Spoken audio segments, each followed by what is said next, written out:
Chers amis, bonjour. Le silence des coachs en développement personnel. Alors bien sûr, vous allez me dire qu'il n'y a pas que les coachs. Je pense qu'il y a tout un tas de professions qui restent silencieuses. Mais en fait, les coachs en développement personnel sont des personnes qui ont pour mission d'élever la conscience des gens, entre autres. Ils ont pour mission d'améliorer le bien-être des personnes qui vont à leur stage, à leur séminaire, à leur consultation. Donc ils ont, je dirais, plus que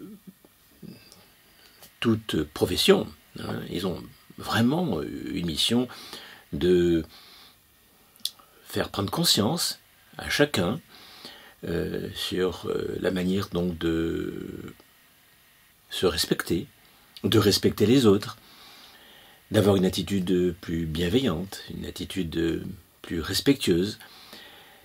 Et donc forcément, devant la situation que nous vivons depuis maintenant presque 2 ans, il est, je dirais, légitime de se poser la question. Comment se fait-il que la quasi-totalité des coachs en développement personnel et d'autres professions apparentées, enfin de toute personne qui se disent porteurs d'une spiritualité, se disent en quelque sorte apportant la bonne parole, je dirais qu'il est vraiment étonnant de constater ce silence. Donc, dans cette vidéo, je ne vais bien sûr pas rentrer tout de suite dans le vif du sujet. Il y a beaucoup à dire pour essayer de comprendre pourquoi ce silence et les raisons de ce silence.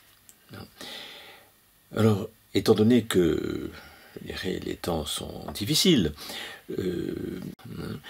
eh bien, je vais vous demander donc de cliquer sur le lien qui se trouve ci-dessous, parce que là, vous aurez en quelque sorte accès à une plateforme de formation gratuite en développement personnel.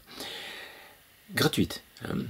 Il est bien question donc de ne pas vous engager dans des frais quelconques, puisque là, si je suis obligé de vous demander d'aller sur cette plateforme, c'est parce que les choses que j'ai à vous dire, il est préférable que je les dise sur cette plateforme et non pas dans cette vidéo-là.